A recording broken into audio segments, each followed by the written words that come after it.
So all this data, all this AI, and still the problem of staying on time. I will sort of reserve, my opening time and sort of kick it over to my colleagues as fast as I can. But just to set the scene as to what I hope we're able to get to in this panel. So as many of us have said already this morning, AI is advancing very quickly. It's influencing large areas of our work, and it's a challenge to keep up with in a number of ways. It challenges all of these questions that we've said so far about local expertise and knowledge, and both in good and bad ways. And I thought it would be great to start by asking this question of whether this is actually useful. I've loaded the deck with people who I think generally believe it is useful, but I want to make sure that we can specify why, like what exactly is useful about this, and to understand that this is a diverse question. So AI is not one thing, it's many different things. It's ways that we can apply automation and other kinds of analytical processes to human thought, and the kinds of things that people would do in other contexts. So I want to maybe start with my colleague Joseph Xu from Google's SKAI program. Joseph is online, whose program we use all the time to understand post-disaster change. And Joseph, if you could just introduce yourself really quick and then take it away in terms of how Google's using AI for improving disaster response. And if someone could spotlight Joseph as well. Sure, thanks. So my name is Joseph Xu. Thanks, Andrew, for the introduction.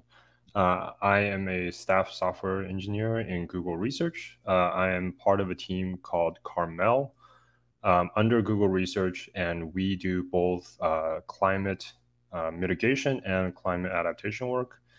I specifically focus on climate adaptation, and I work on a project called SKAI.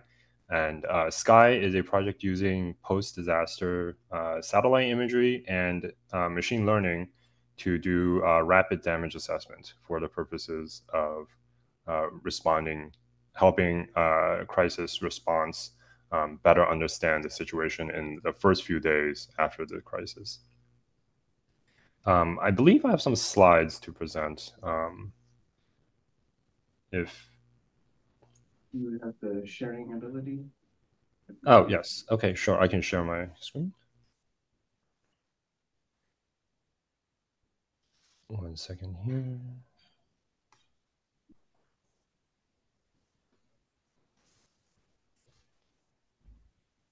Okay.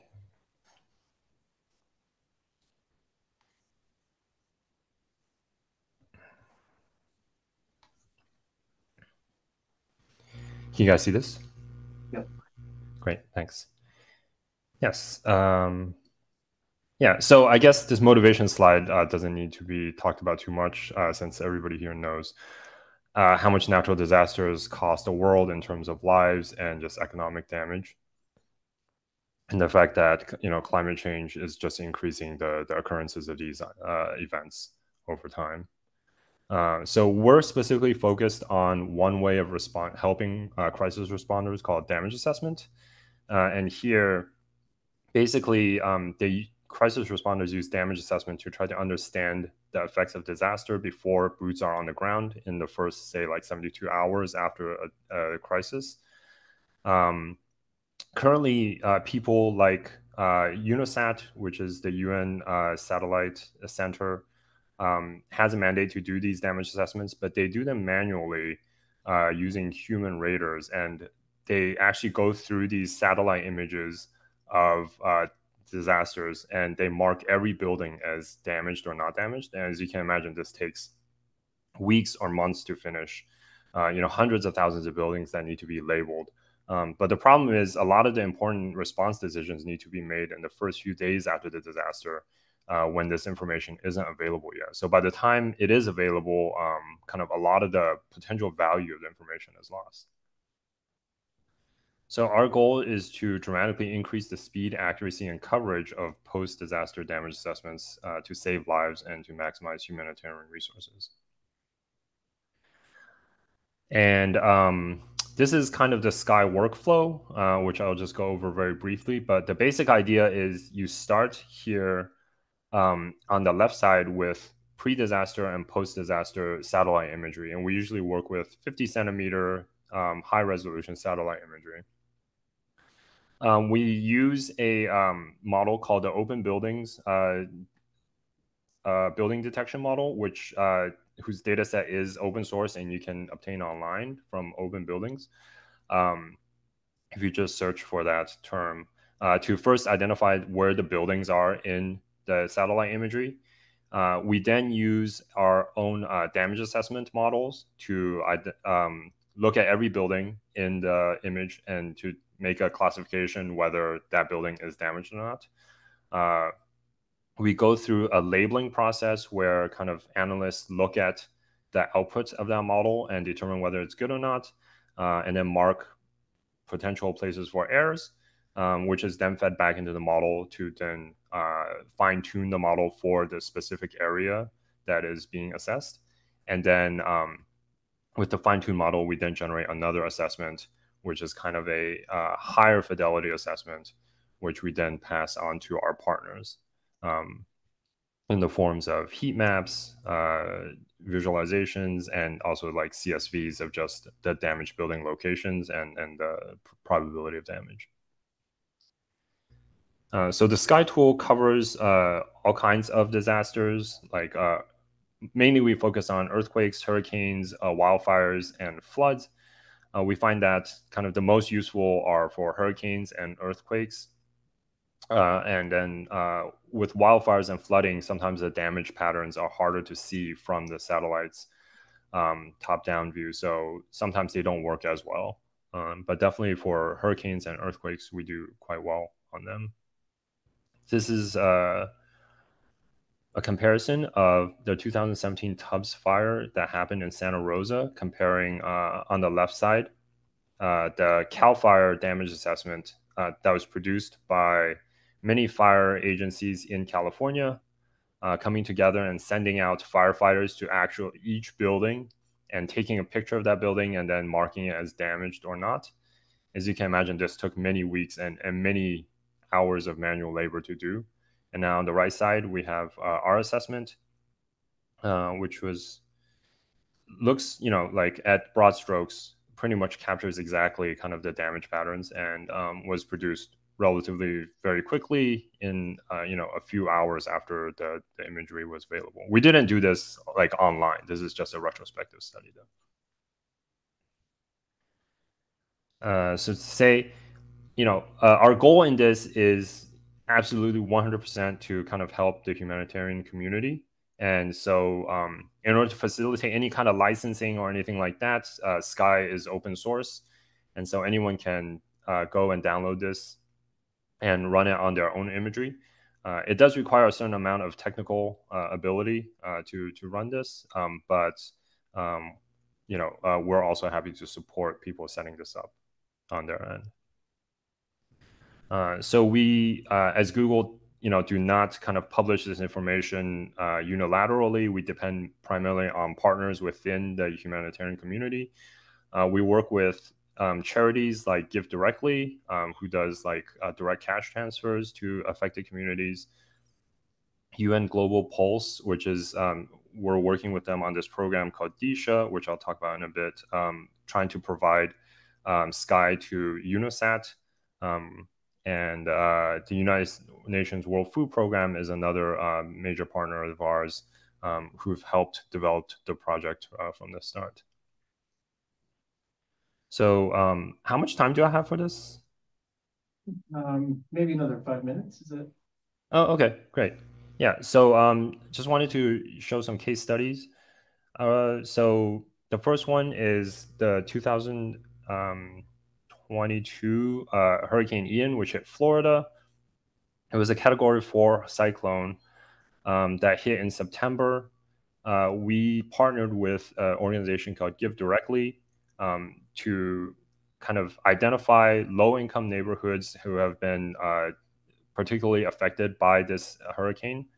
And so what they did was we took the satellite imagery from NOAA and did the assessment, gave Give Directly the assessment in terms of like a CSV file, and then they took that information and they correlated it with their social vulnerability index maps to identify like both low-income neighborhoods and also like damaged neighborhoods.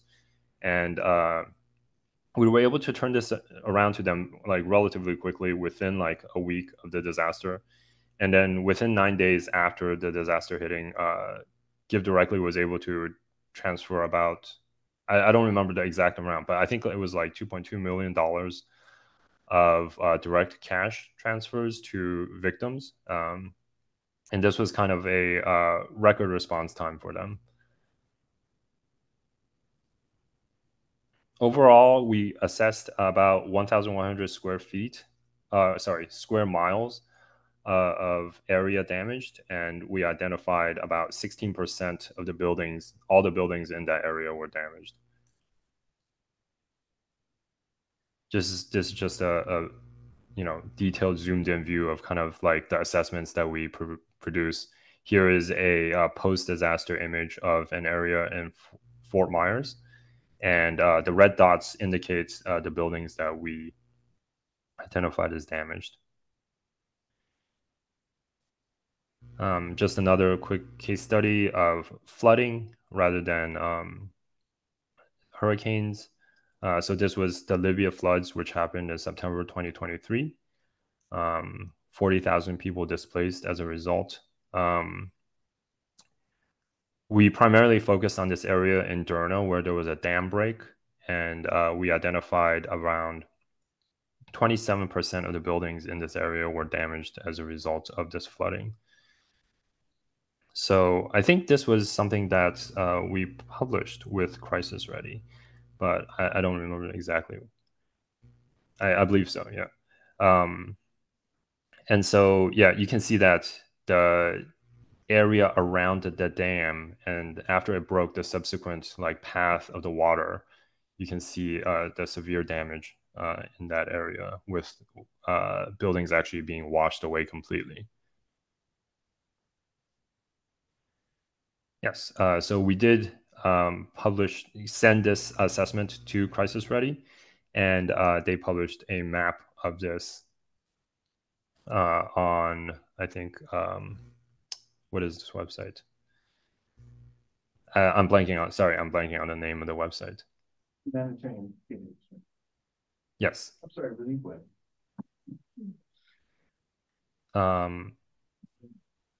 Okay. I also covered a number of other disasters. We also covered a number of other disasters, including Hurricane Otis, which hit Mexico in October 2023. And I believe we have partners who worked with the Mexican government to pass this information to them as well. And then, yeah, just another word about DSHA. This is kind of our attempt to kind of help UNISAT, which is probably like one of the main UN organizations publishing these damage assessments to help them incorporate SKAI to kind of multiply their ability to do these damage assessments at 7x the area covered and 6x the speed up compared to kind of the manual processes they use right now. There was a kind of announcement of this in September, and we're working currently very closely with them to incorporate this into their workflows. So thank you very much. Yeah, the contact information is on the slide if you are interested.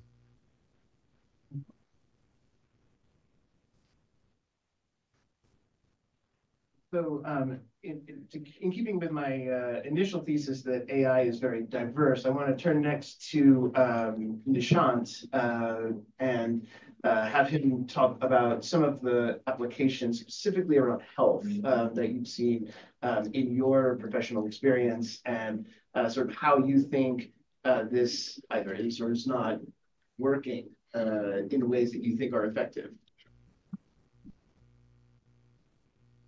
Hola, buenos días. Voy a tratar de hablar en español, pero no sé si voy a poder comunicar todo. Me llamo Nishant Kishore. Para una introducción, soy epidemiólogo, trabajo para el Centro de Control de Enfermedades de los Estados Unidos de América. Hice mi doctorado con doctora Caroline Bucky, que está aquí, y también con el comité, en mi comité de doctorado era Andrew y Sachi. Entonces, soy parte del grupo desde mucho. Entonces, voy a hablar un poco sobre lo que he visto yo, en no solamente la utilización de los datos de AI, porque hemos hablado mucho, ¿verdad?, de los productos que vienen, que cómo podemos utilizarlo y todo eso, pero mucha gente también me pregunta sobre el tema de integración de esos productos, o sea, cómo podemos utilizarlos nosotros, cómo podemos cambiarlos o hacerlos muy específicos para las preguntas que nosotros tenemos. Y con todo eso también, un poco de background del AI. Fui parte del grupo del HHS, el Health and Human Services, que nosotros escribimos la política sobre AI que utilizamos en el gobierno. Y hablamos mucho de eso, ¿verdad? ¿Cuál es la política necesaria para que nosotros podamos utilizar no solamente los productos, pero los sistemas, el mecanismo? Ahora, compartir los slides. Con todo eso, comenzamos nosotros con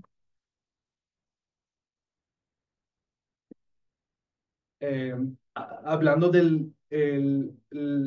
o sea, el sistema que utilizamos. Y muchas veces lo que hemos visto en esos sistemas, yo puedo hacerlo más grande, es que mucha gente quiere bregar al nivel 3, ¿verdad? Utilizando los sistemas avanzados de analíticas, el AI, las aplicaciones y mucho eso. Pero lo que hemos visto nosotros adentro de nuestro sistema, adentro de nuestra organización, es que muchas veces no tenemos nivel 1 ni nivel 2, ¿verdad? Estamos hablando de todos los standards, el proceso de procesamiento, la validación, todo eso. Y el nivel 2, las herramientas que nosotros tenemos adentro de la organización para que todo el mundo puede utilizar los datos, para todo el mundo puede acceder a los datos que tenemos y que los datos que tenemos pueden ser utilizados para todo el mundo dentro de la organización.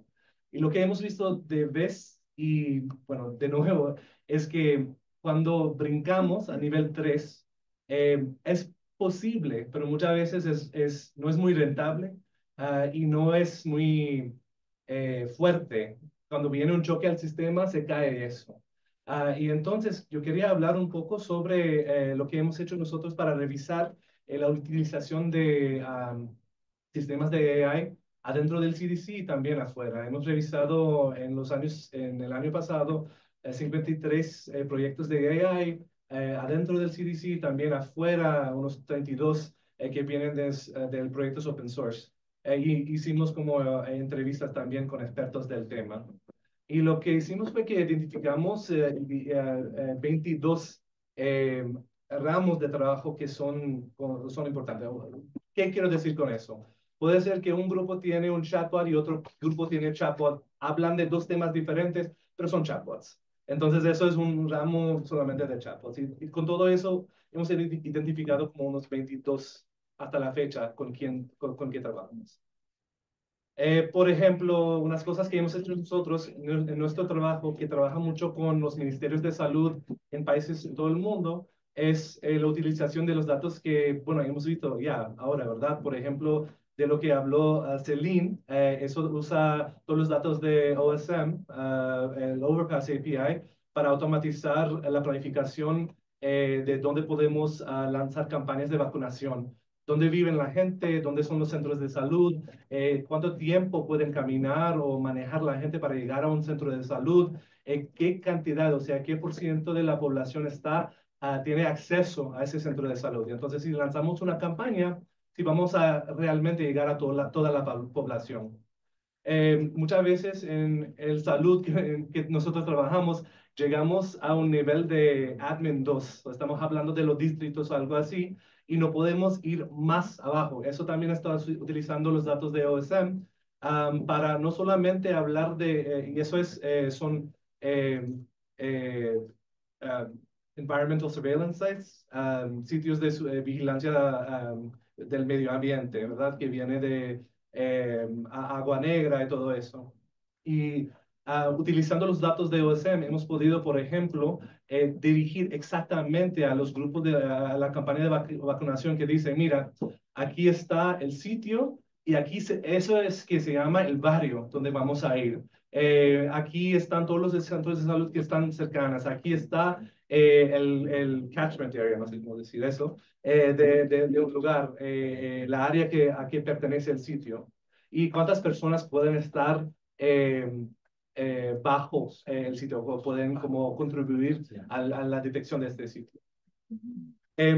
Mira, entonces, como le dije, todo eso son productos que ya están utilizados o ya están hechos y nosotros solamente estamos tomando esos productos para utilizarlo para nuestro trabajo. Pero al mismo tiempo, Andrew me estaba preguntando cuáles son las cosas, bueno, que no han hecho todavía, pero que pueden ser súper interesantes. Y para mí, que yo trabajo día a día en países, trabajando con centros de salud, muchas veces necesito más datos, ¿verdad? Datos de cuántas personas hay, cuántas enfermedades hay, cuántas personas vinieron y salieron. Y muchas veces esos datos vienen en un Excel sheet. Y todos los Excel sheets son diferentes. A veces tienen las fechas por cada tábula, a veces tienen las enfermedades por cada tábula, a veces tienen un espacio ahí y no sé por qué, a veces tiene como un colorcito, me tienen, o sea, deletreada muy mal a algo. Todos son diferentes y realmente es una cosa que para nosotros como seres humanos es más o menos fácil, ¿verdad? Yo sé que yo quiero datos de ese formato y yo puedo ir manualmente y sacar esos datos. Y haciendo eso me toma semanas, a veces meses para hacerlo. Y la pregunta, y eso no es nada nuevo, tenemos varios artículos que hablan de la utilización de LLMs para sacar unstructured data, para sacar esos tipos de datos y hacerlo de una manera que nosotros podemos utilizarlo. Y entonces, eso es la cosa que yo podría como, no sé, sugerir como un paso donde podríamos ir. Yo creo que hay muchas cosas que sí hoy en día podemos utilizar.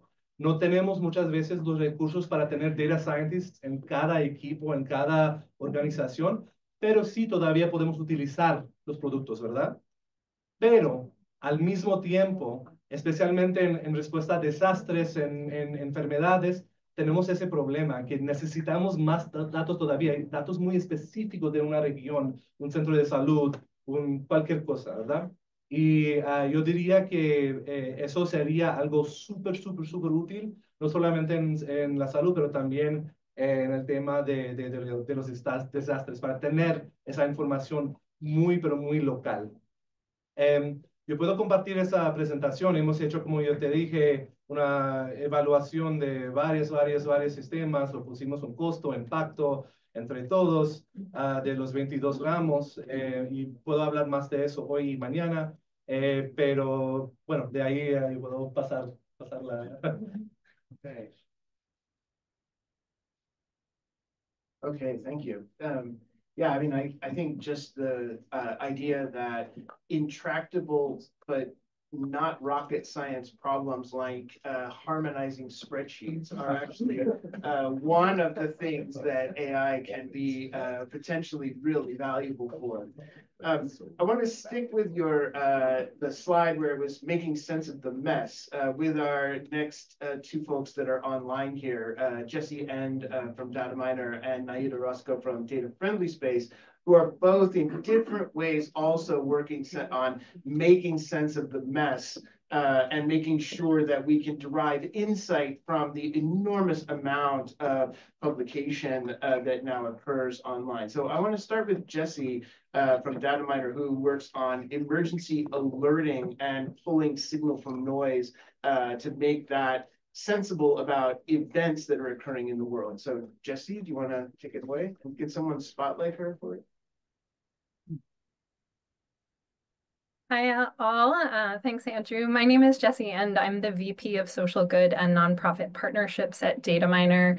And yeah, I think Andrew did an excellent job teeing up what we do at Dataminr. I have a few slides to help visualize it. So I'm just going to pull those up right now. Did that work? Almost. Hmm? Is it not working? Let's try this again. Apologies, I had it all teed up before.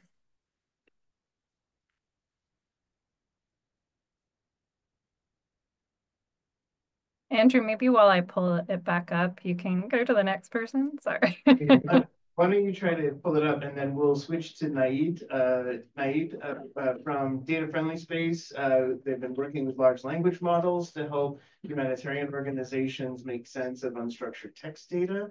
Nayid, do you want to take it away really quick? Sure. Thank you, Andrew. And I think I will switch to Spanish. I will do my best. So, buenos días a todos y muy contento de estar acá. Déjenme compartir. Yo también tengo unos slides que he preparado.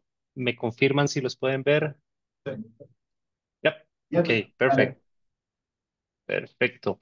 Bueno, como Andrew les comentó, trabajo para Data Friendly Space. Mi nombre es Nayid Orozco y soy el director de producto. Somos una organización sin ánimo de lucro que desarrolla soluciones de tecnología y datos para respuestas, sobre todo en el sector humanitario, para respuesta de crisis y acción. Hoy les voy a hablar sobre Ganet. Es el producto más reciente. Fue lanzado al final de mayo en su versión beta y ahora se encuentra abierto a todo el público. Al final les tengo un QR code donde pueden escanear e ir y comenzar digamos que a interactuar con él. Antes de iniciar, me gustaría ponerles un escenario que ilustra por qué la inteligencia artificial en la respuesta a desastres no solo es útil hoy día, sino que se está volviendo esencial. Y un ejemplo es este año, cuando el huracán Beryl tocó tierra en julio, los equipos de respuesta a emergencias, y como siempre lo vemos no solo en desastres naturales, sino también en otro tipo de crisis, en las primeras 48 horas son críticas. Los analistas son inundados con información y ellos deben, digamos que, buscar insights y esa información que es crucial y es clave para tomar decisiones. Tienen reportes de diferentes medios, tienen información de múltiples organizaciones humanitarias y de gobiernos, tienen evaluaciones de necesidades rápidas y todo esto llega de diferentes fuentes. Sin embargo, a pesar de toda esta información y de la abundancia de datos, los equipos siempre luchan por responder preguntas tales como qué comunidades están en mayor riesgo, dónde se necesitan los recursos, cómo están evolucionando las condiciones. Acá les muestro un ejemplo de los resultados de Canet, obviamente que nuestro equipo de comunicación y de los analistas, después de interactuar con la plataforma, fueron capaces de elaborar horas después de la crisis. Y aquí es donde realmente la inteligencia artificial está transformando la respuesta a desastres. Nosotros con Ganet tenemos dos productos. Uno, que es el asistente virtual, imagínense un chatbot, y el otro lo llamamos Situation Hub, que ya les voy a comentar de qué trata. El primero, que es el chatbot, esta es la interfaz que van a encontrar. Básicamente, el asistente virtual está diseñado específicamente para la colaboración en el sector humanitario y la toma rápida de decisiones. Lo que hacemos es, tenemos una base de datos de fuentes que llamamos verificadas, donde 3 veces al día Ganet está trayendo información automáticamente.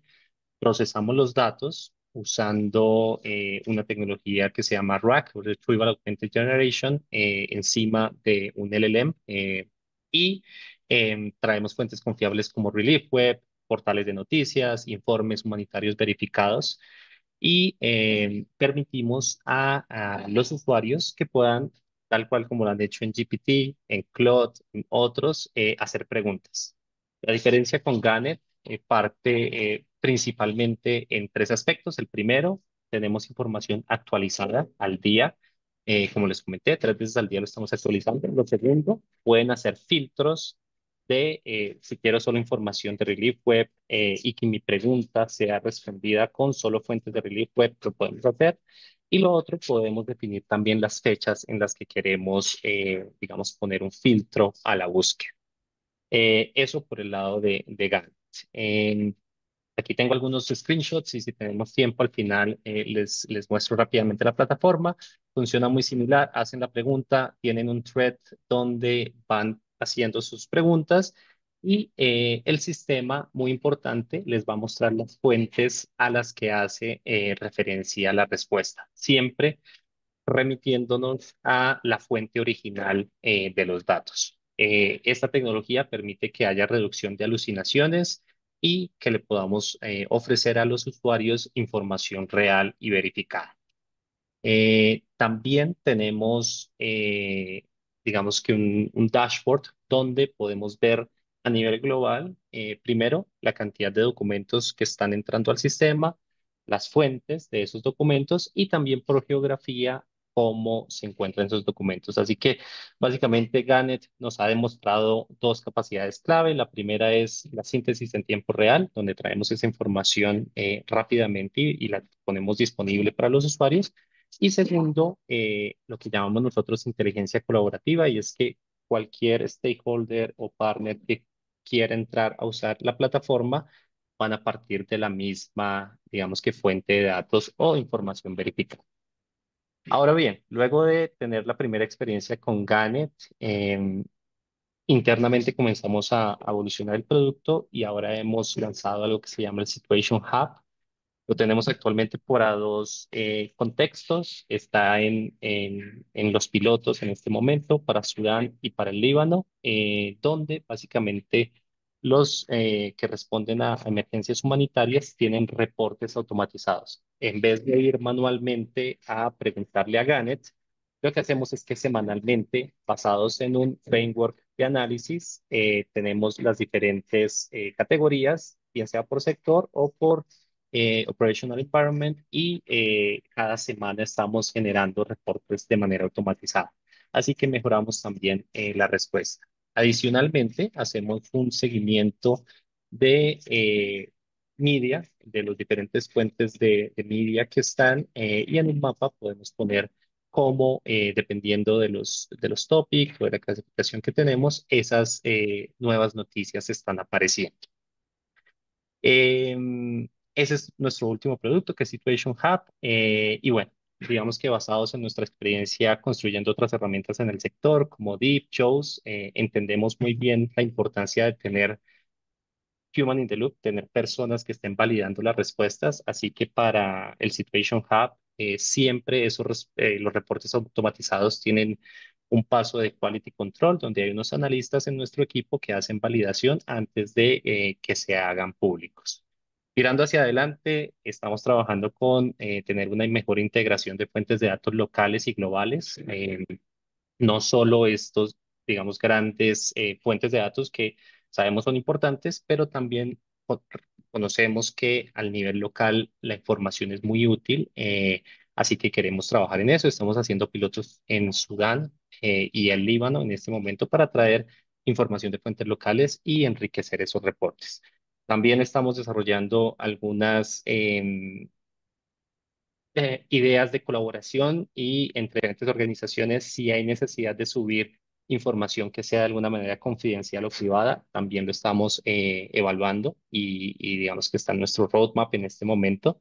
Y obviamente nuestra intención es que esté abierto para las personas. Sabemos que hay algunas features que pueden ser de pronto muy específicas. En ese caso tenemos unos modelos de pricing, pero en este momento ustedes pueden escanear el QR code que está a la izquierda y pueden comenzar a usarlo gratis. Va a tener unos límites en prompts, que pues desgraciadamente hay unos costos asociados a esto, pero creo que les puede dar una buena idea de poder interactuar con la herramienta. Y bueno, Creo que es básicamente lo que tenía preparado para hoy.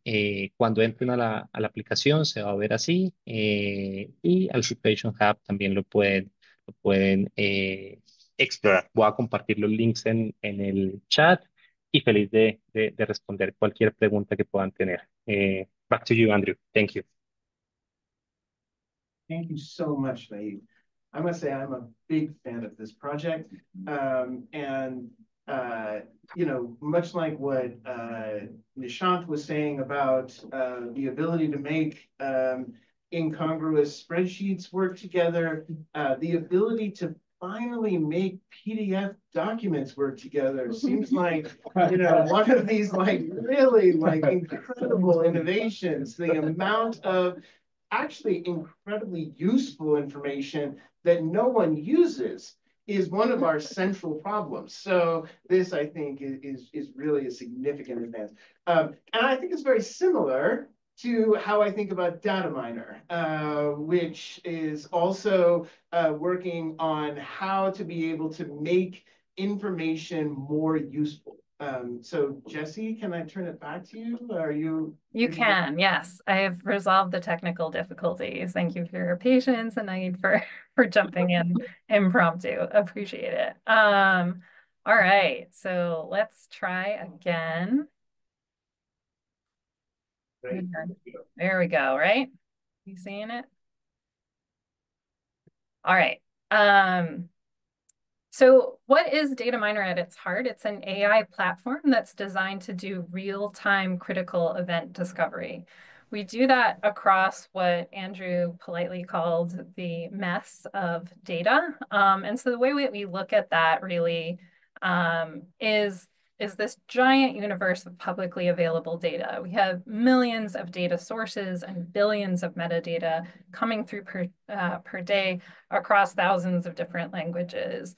Dataminr tends to look at these data sources in the categories that you see on this slide. So we look at sensor data. That might be sensor information on earthquakes or FlightAware, code repositories, regional and alternative social media in addition to global social media. So in a lot of regions that our users operate, there's more specific regional social media where more of the data and posts come through. We look at traditional news media and industry blogs and publications, as well as government advisories and notices and official corporate disclosures.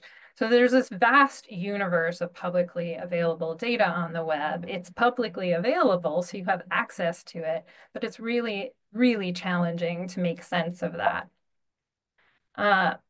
So what are some of those challenges there? Not just the vast quantity of data sources, but also that it's coming through in a lot of different formats. You may have text messages coming through on social media or image reports or videos. We also have like scanner data, right? So police scanner data and information that might be strictly audio. So you have to make sense across what is multimodal data, as well as across all of those different languages. On top of that, it can be irrelevant and noisy, right? So you have all of these data points coming in, but what of it is important to you, and how do you find the needle in the haystack in terms of what is actually actionable data given your particular use case? And then one of the other things is that data is constantly evolving. So you might have a report on social media that says, you know, shots fired in public square, and within a few minutes, it's actually becomes clear that the incident was not in fact gunshots, but was a motorcycle backfiring. So there's also this rapidly evolving data understanding of data and the situation on the ground. And then there's varying levels of the structure of the data. So it's a really, really complex system, but incredibly rich data. And so what we do at Dataminr is we apply AI in order to make sense of that data. We have large-scale predictive models that allow us to identify among those millions of data sources and billions of data points, whether essentially to predict that an event is happening. we have multimodal models that are able to take an image of a plume of smoke that might be posted on social media and cross-reference that with an alert on FlightAware that an airplane has dropped off of the radar, and be able to piece all of that together into a summarized event and recognize that perhaps there's been a plane crash. We have domain-specific models. So our AI is trained to recognize and tag the data that's coming through within different what we call topic lists. So if you're interested in natural disasters and your colleague is interested in something related to public infrastructure disruption, our model is constantly evolving its understanding of the data and categorizing that data in real time so that you can get the data that is most relevant to you at the time that you need it. We also have a new AI, we call it regenerative AI, which is building on the buzz around generative AI, that is able to look across those different alerts, that evolving understanding of an event, and provide a real-time updated summary of the understanding of that event as it evolves, as new information comes in. And then, yeah, high quality labeled data. So essentially our AI is this layer that is ingesting these billions of data points across all of these different modes and making sense of it for our users. My team in particular works with nonprofits and social impact organizations, including the United Nations and Red Cross and Red Crescent societies. And they often use those for security, to keep people safe and to respond in disasters, needs assessment, et cetera. And one of the examples that I just put together to give you a sense of how it comes across, I was looking at this year and what were some of the natural disasters that impacted Mexico. So in June of this year, we actually alerted on the tropical storm that was forming in the Gulf that became a tropical storm Alberto. And as the storm made landfall, we continued to provide real-time alerts across multiple data sources on flooding, infrastructure damage, power outages, road closures, and evacuations so that emergency personnel can respond.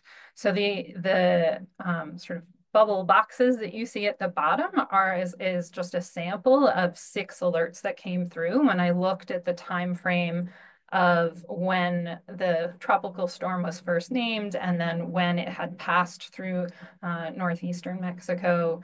Over that 2 or 3 day period, there were actually 15,000 alerts at different levels of detail. But so this is just kind of a sample. So early on, recognizing that there was heavy flooding in the streets in Nuevo León. Later, that the level of La Sierra River was increasing, and eventually that actually took the lives of three children.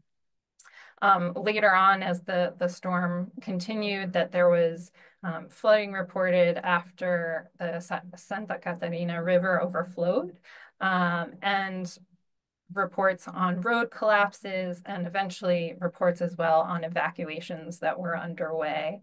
So if you look at the last little bit of these sample alerts in each box, you're going to see sort of the high-level category that we attribute to each of our alerts. So a local source is usually just an individual citizen reporting on a social media platform. That's where you'll get things like the image that's on the right-hand side, right? So someone might take an image of an this one was associated with an evacuation that was underway. We have the local news sources for several of these, including in the one that's highlighted in green at the bottom, a reporter video. So you can actually get sort of real-time footage where video is available. We always link to the original source so that our users can verify the alerts and get more information and context. And then, yeah, blogs too. So across this broad span of data sources, trying to make sense of what's happening and update the information or context as the situation evolves. So that's a little bit about what we do at Dataminr and how we use our AI to make sense of this crazy and ever increasing ecosystem of publicly available data. And yeah, happy to answer questions if you have any. And yeah, I'm a big fan of this as well. The danger is you can learn too much and realize that the world is an incredibly unstable place. I also wanted to emphasize the role of time in what Dataminr is doing, that we live in rapidly updating data systems, and making sense of that time factor is essential. And last but not least on this menu of AI tools and approaches, I want to turn it over to Alex again to talk about Meta's open source AI approaches. Yeah, sorry that you have to keep hearing from me. Hopefully this is the last time. Want to introduce myself again. So as mentioned before, we have this large menu of data sets in the Data for Good program. And that top row is, I'm going to elucidate then, if the previous panel was focused on the data outputs, this discussion now will describe the use cases and the open source models that power some of those data sets. And we can't start a discussion of AI, unfortunately, with one of the most hyped AI models. And I would acknowledge that Meta, we're very part of this, but yeah, we're in this world of AI hype. And the numbers that are published are like what you see here on this core models description. And you see these numbers getting very big, very quickly. To be honest, even as a data scientist at Meta, that doesn't mean a whole lot to me. The way I decode it down is some key points on this timeline. In July 2024 is when Llama 3.2 was released. And this was the first time that the Llama model became multimodal. And that means that it interacts with the world around it, not just by understanding text, but that it can understand images, audio, video. And I can share that the next version of Llama, the multimodality will expand to be able to interpret graphs and charts. So to go back to that description of perhaps a mundane, but a problem we all relate to, of data that's stuck in PDF documents, I think this will be an enormously powerful expansion of multimodality, whereby the model is learning from the charts and graphs. This kind of follows my lived experience. If I have a short period of time and I have to read a lot of PDFs, I'll just first look at the charts, the graphs, the images, and read the captions. And that's and maybe the abstract. But now the model will be able to do sort of a similar thing to the way that my brain works. And then the other aspect I would point out, there are these cascading numbers getting larger, et cetera, but it's actually at times these smaller numbers which might be more useful for humanitarian applications. So for example, a smaller parameter core model of Llama, like the 8 billion, this is possible for you to run on just a mobile phone. You wouldn't need even a laptop in order to do so. So I think it expands out the possibilities by which we're deploying this stack. And it's perhaps a little bit more tangible than these abstract and hyped numbers. So now I'm going to talk about some other less hyped, but I think more pertinent models for humanitarian response. Two machine vision models that power Llama. So once it became multimodal and it can interpret images, it is using this segment anything. So this is a model that can look at any image, and it can identify objects within that image and produce the pixel mask and say, yeah, these are the exact pixels where the fish is located. And it allows like funny things like, I can put myself into the image, etc. But it also is very useful in other applications that I'll describe. And another model, Dino V2, all of these are open source and freely available. It is also machine vision. So the idea is that you show it an image and it is able to tell you what the objects are that are present inside the image. But the new unique features we're going to utilize in this use case is that it can perform depth perception estimates, so the distance from where the camera was to the object, and also that it is self-supervised, so that we are not having to train with human labels, it knows these things inherently. So let's apply it to a use case that I think is pretty familiar to humanitarians like us in the room, where we're looking above and we're looking down at the Earth's surface. And here, this is not necessarily a crisis response application yet. We're still in the early stage. But what we want to do is train these models to estimate the height of the trees when it is looking down on the Earth's surface. And this is a collaboration with the World Resources Institute. You can scan the QR code here. The data set you are seeing visualized is the most accurate map of forest canopy height estimates that humanity has ever produced. Each pixel on the map is 1 meter square. So we are getting close to the ability to resolve and estimate the height of every tree on Earth. That is the ultimate goal. The reason Meta is involved in this is because we purchase a large amount of carbon offsets to offset the carbon that goes into training these AI models, and a transparent and universal methodology by which we can determine if forests are growing, or when we buy carbon offsets, if those trees are still present 10 years from now, is absolutely crucial for the sustainability of our planet. It's also getting added country by country into Google Earth Engine, and I believe Mexico is one of those countries. It's either in there now or already there. And some highlights that the data set contains is that more than 1/3 of the Earth's surface has at least 1 meter estimate of canopy, forest canopy present, and 35 million kilometers squared of that is over 5 meters.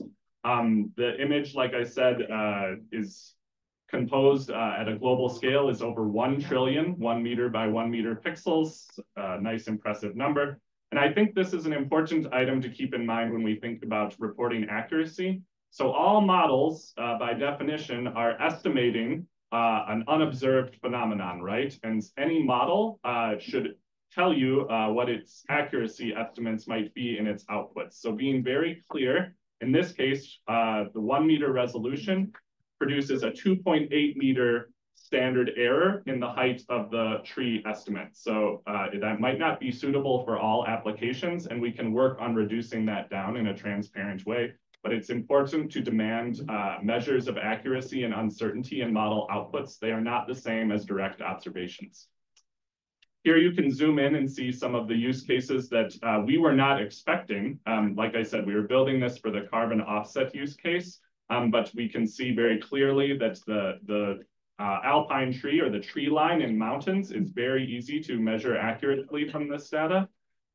It is, like I said, the main case is to understand the heights of forest stands that have been planted, and thus to estimate their age. And then lastly, on the right, even agricultural methods in this, or agricultural use cases. So we're getting into the land use scenarios that we heard about earlier. We can see the presence of young olive orchards in Spain. As described in the previous panel, the utility of OpenStreetMap is sort of unparalleled in the humanitarian response case. It is also utilized across the private sector as well. If you use any of Meta's products and you see a map, that is OpenStreetMap data that you are seeing there. So because we are benefiting from that in a commercial use case, we also want to contribute back to OpenStreetMap accurate and usable data and we have helped form this subsidiary of the Linux Foundation called the Overture Maps Foundation, which is rapidly accelerating the contributions to OpenStreetMap and open geospatial formats for a variety of different data types. This is going very, very rapidly. The first general availability quality standard release from Overture Release Maps was in July of this year, and you can see the global extent of this. We're obviously oversampled in the global north, but I think use cases from those of us in this room and from the humanitarian sector can help us fill in from that bias. These are the 6 themes by which the different contributions of these different entities of the Overture Maps Foundation can be categorized into. Today, I'm just going to spend time on the places theme because it is one of the newest, the most exciting for humanitarian response. And it also is where Meta is doing the most work at the moment. We also want to recognize the contributions of the other partners the first public sector entity joined the Overture Maps Foundation just a few months ago. So it is not just a coalition of private sector entities any longer. But let's dive into places a little bit. Here you can see this is a point-based data set, places or points of interest. Presently, there's around 50 million of these that have been added into the most recent Overture Maps release. And in playful competition, both Microsoft and Meta are working on adding places to Overture Maps. We are shown in purple here. We have around 48 million of the 50. So our friends at Microsoft can perhaps challenge us a little bit harder in the future. So where does this places data come from? So maybe many of you could recognize a use case where you're working on a disaster response in a certain area in a local community, and you might search for places on Facebook or Instagram. Up until now, that data, you kind of had to read it manually by like going to the pages, seeing if the business is open or closed or things. This is what Overture Maps is doing. It is standardizing this place-based data.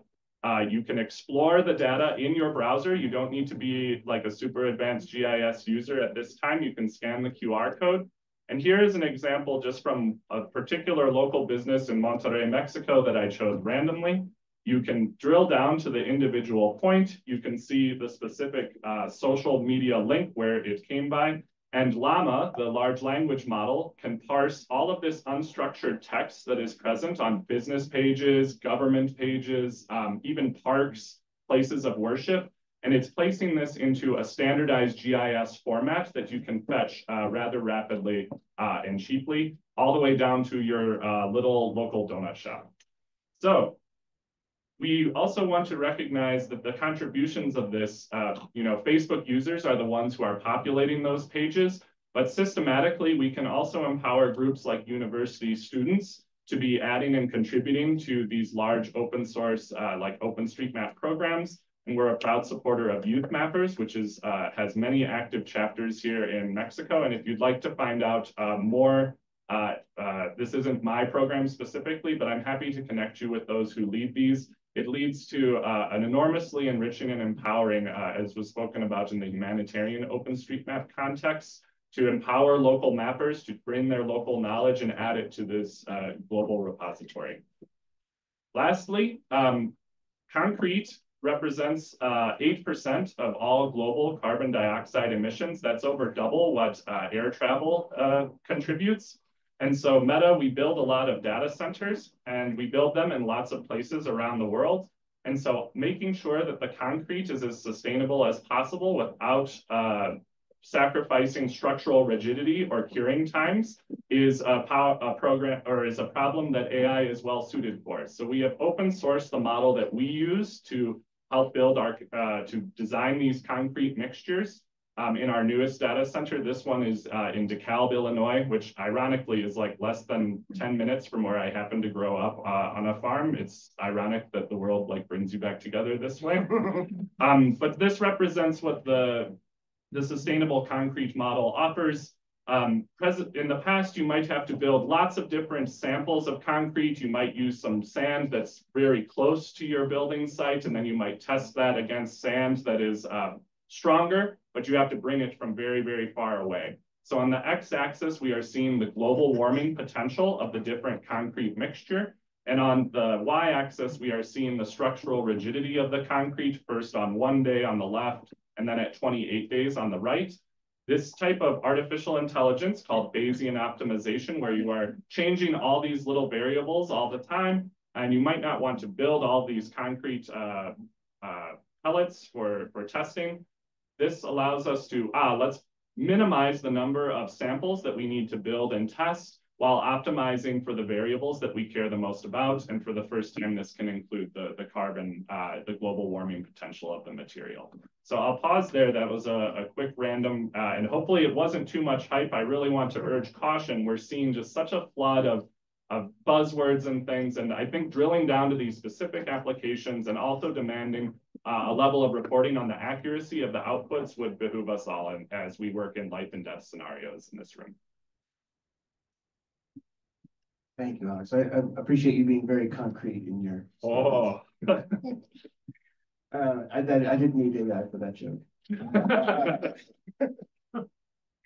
I know we're like at time, but I would like to maybe give each one of the panelists maybe 30 seconds to a minute to just reflect on what you've heard from everyone in this discussion so far, and to think about what are the characteristics of what makes one of these AI projects useful, and what you think maybe some of the challenges are that you would recommend looking out for.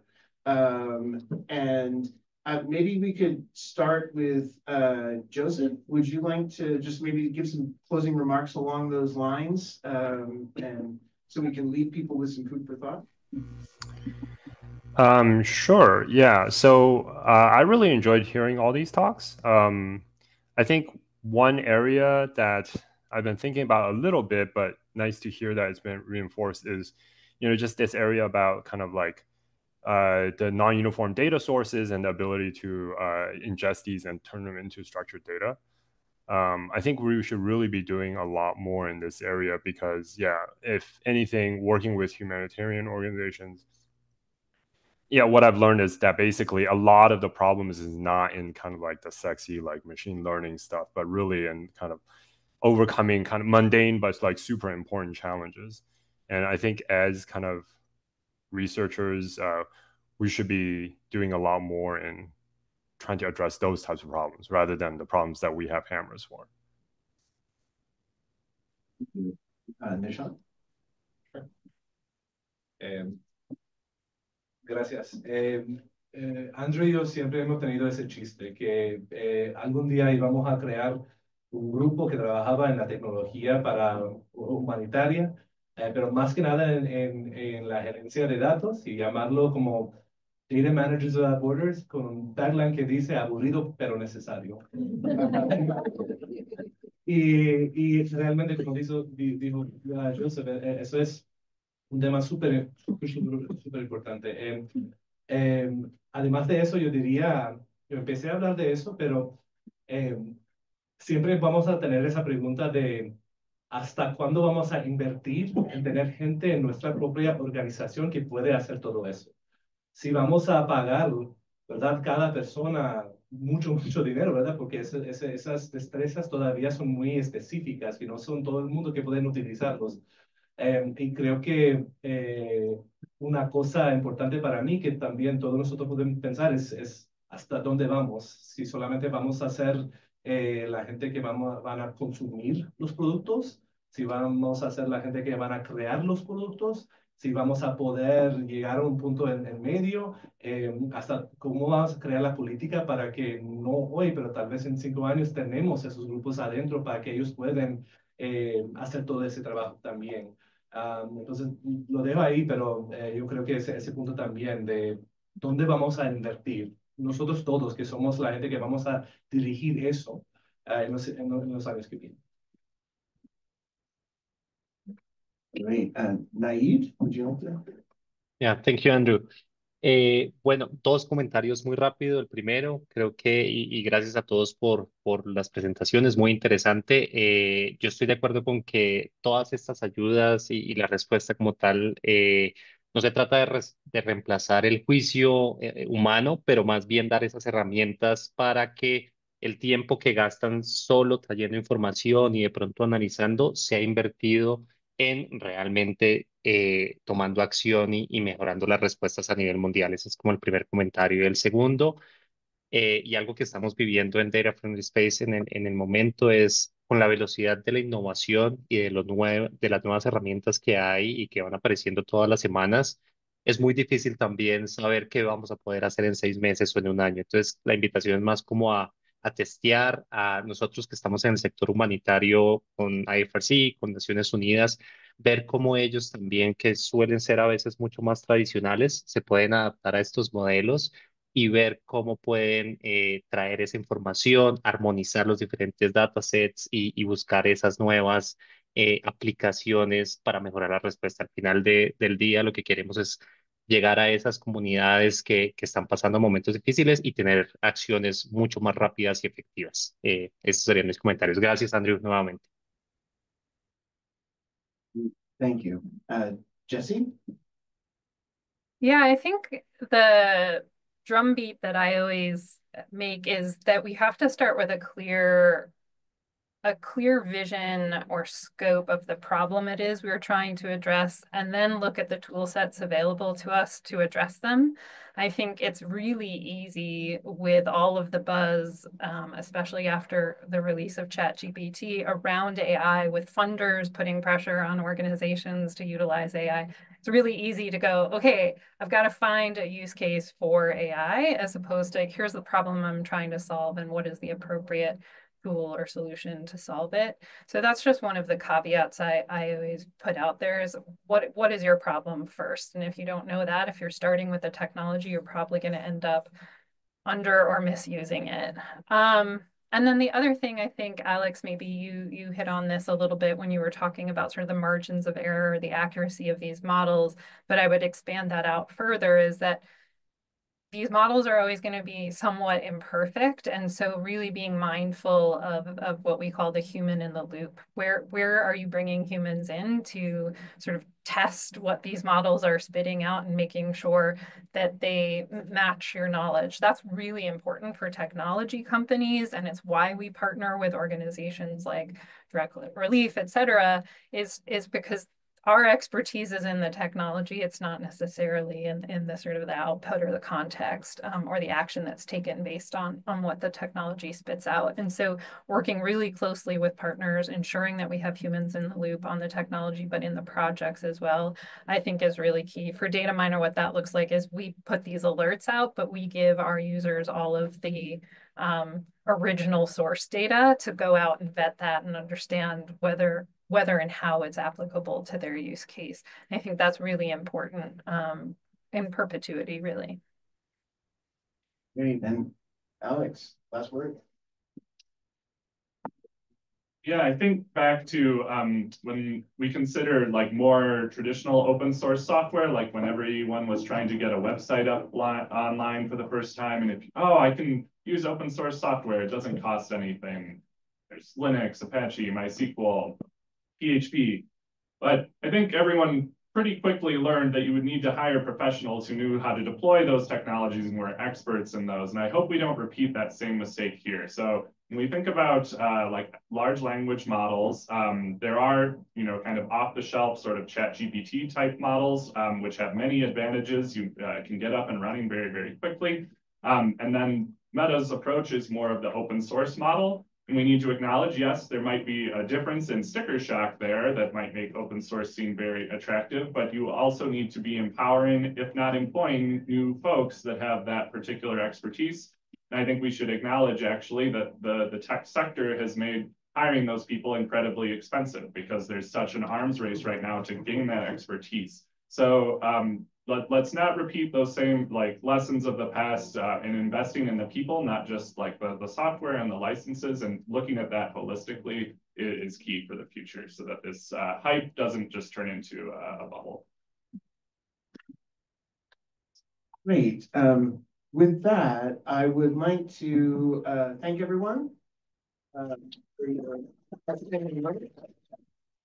We're going to take a break for about 15 minutes to go have some coffee and mull the future of the planet, and come back and talk about the climate crisis and similar, like sort of bringing a number of the threads from this morning together around data, AI, implementation models, localization, but really specifically around key problems in climate. And so thanks, everyone, and we will see you back here in 15 minutes. And